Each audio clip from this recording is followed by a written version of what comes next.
বিন বুলায়ে মেহমানকে জেসা চলে এলো সকাল সকাল 3100 টাকা আমার জিপেতে।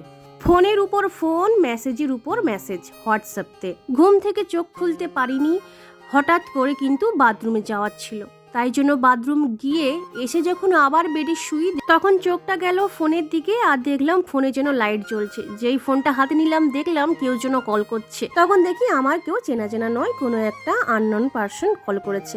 ফোনটা তুললাম, বললাম হ্যালো, তখন সেও বললো হ্যালো, আমি বললাম কোন, বলছে এই নাম। তারপর আমি বললাম বলিয়ে কেয়া হুয়া, তখন লোকটা বলল 3100 টাকা আপনার জিপেতে চলে গেছে ভুলে, আপনি প্লিজ ওটাকে রিটার্ন করে দিন, আর্জেন্ট আছে। তখন আমি বললাম কি করে, বলছে আপনি চেক করুন আমার পয়সা গিয়েছে আপনার অ্যাকাউন্টে। তখন নেটটা খুলে দেখি জিপেতে হ্যাঁ 3100 টাকা এসেছে। আমি এবার রিটার্ন দিয়ে হোয়াটসঅ্যাপে কিন্তু মেসেজও দিয়ে দিয়েছি, সাথে স্ক্রিনশটও।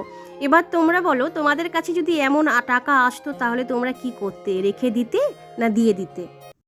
আজকের সকালটা শুরু হয়েছিল 1 কাপ চায়ের সাথে 4টা বিস্কিট দিয়ে। আজকে আমার একদমই খেতে ইচ্ছে লাগছিল না, যেহেতু আমার এখন কিন্তু পিরিয়ড চলছে। এই সময়টাতে বেশ যন্ত্রণা হয় তো সেই জন্য অনেক দিন ধরে মুখের ফেসের কিছুই কেয়ার করা হয়নি।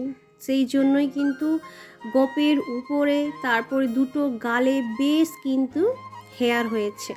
এইগুলোকে আজকে আমি রিমুভ করব থ্রেডিংয়ের সাহায্যে। আমি যখন ফেসের হেয়ার রিমুভ করি তখন কিন্তু আমি রেজার ইউজ করি, ফেসিয়াল যে রেজারগুলো পাওয়া যায় মার্কেটে, তো সেটা দিয়েই কিন্তু আমি গোপেরও করতাম। তারপরে কিন্তু যখন আমি এইটা শিখলাম তখন কিন্তু আমি আর গোপের, বিশেষ করে আপার লিপের যে হেয়ারগুলো আছে না, ওইগুলোতে কিন্তু আমি আর রেজার লাগাই না, তো এই থ্রেডিং দিয়েই করি। আগে তো আমি এই থ্রেডিং দিয়ে করতাম না, কারণ আমার জানাই ছিল না কেমন করে তুলতে হয়। ইউটিউব দেখে অনেকবার শেখার চেষ্টা করেছি, তো পায়েরটা উঠলে গপেরটা উঠতো না। যখন আমি মেকআপ আর্টিস্ট হওয়ার জন্য বা মেকআপ শেখার জন্য আমি যখন কোর্সটা জয়েন করেছিলাম, আমার ব্যাচে কিন্তু সবাই মানে 2জন ছেড়ে, মানে আমি আর একজন মেয়েকে ছেড়ে সবাই কিন্তু কসমোটলজি কোর্স করেছে। তো তারা কিন্তু এই থ্রেডিংটা বেশ করতে জানে, তাদের থেকেই কিন্তু বেশ শিখা। দারুণভাবে কিন্তু ওরা বুঝিয়ে দিয়েছিল মেয়েগুলো। আর আমি কিন্তু ফ্রিতেও একটা মেয়ের কাছ থেকে আইব্রু করেছিলাম, সবাইকে করেও দিচ্ছিল।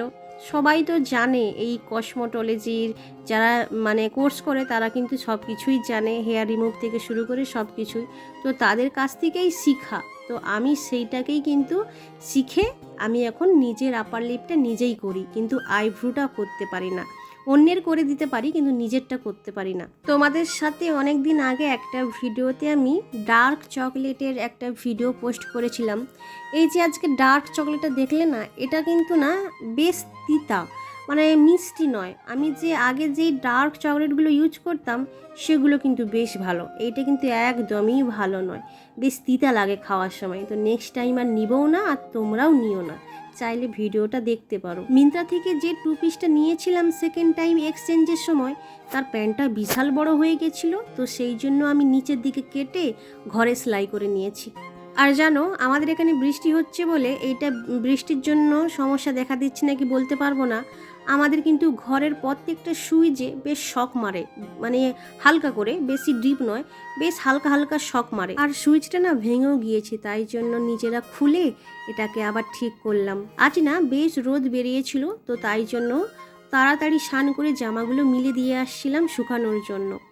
আর ওই পাশে যে একটা ফ্ল্যাট দেখছো, ওই ফ্ল্যাটেই কিন্তু কালকে আমরা গিয়েছিলাম। এটা কিন্তু আমাদের একদম ঘরের কাছে, বিশাল বড়, তো সেই জন্য ঘর থেকেই দেখা যায়। বিকালবেলা খিদা পাচ্ছিল, কি করব, তো ভাবলাম ডিম পড়ে আছে, তারপরে ময়দা আছে ঘরে, তো চলো একটা চকলেট স্পঞ্জি বল কেকের মতন বানানো যাক। তো সেইটাই কিন্তু আজকে বানিয়েছি। খেতে কিন্তু মন্দ লাগে না, বেশ ভালোই লাগে। তোমরা চাইলে না ঘরে একবার ট্রাই করে দেখতে পারো, বড় থেকে ছোট সবাইয়ের ভালো লাগবে। কিন্তু সব থেকে বেশি কিন্তু মজা পাবে ছোট ছোট যদি কারোর ঘরে বাচ্চারা থাকে, তো তারা কিন্তু এইগুলো পেয়ে বেশ আনন্দে খাবে আর মস্তি করবে। এগুলো করতে কিন্তু বেশি সময় লাগে না, আর খেতে কিন্তু খুব ভালো লাগে, বেশ স্পঞ্জি, সাথে আবার চকলেট কিন্তু দেওয়া হয় এর উপরে। আর মাঝখানে দেখো একটু পুড়ে গেছে, মানে একটু বেশি আমি হাই ফ্লেম করে দিয়েছিলাম, তো একটু পুড়ে গেছে, সাইডেরগুলো কিন্তু একদমই পুড়েনি, বেশ ভালো।